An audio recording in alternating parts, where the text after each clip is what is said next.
Zakhamuzi, sicela niqaphele ukuthi iGNU isaqamba amanga kubantu bomdabu nazo zonke izinhlangano ezifana neMarch and March. Ake sibheke indaba yebhasi lamaMalawi ebilibuyela nabantu balo eMalawi laba nengozi eMessina. Umbiko uthi kushone abantu ababili kwalimala abayi-11. Manje zibuze.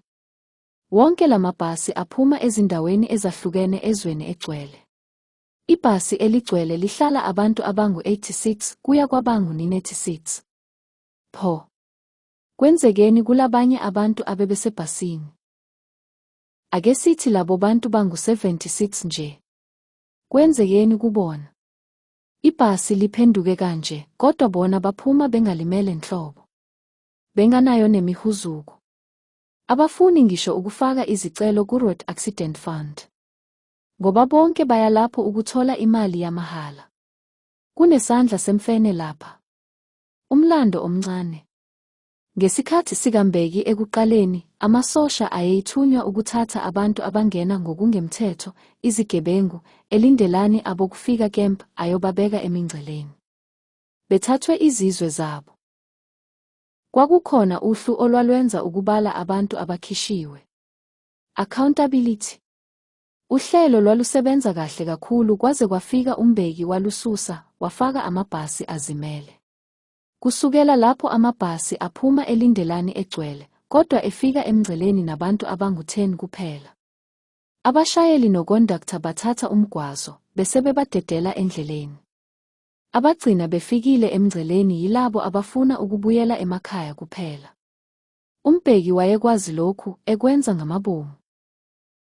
Usuyabona ukuthi ukudayiswa kwethu nezwe kusuka kude kanjani. Into eyenzeka manje sikhohliswa nguhulumeni. Manje zibuze futhi.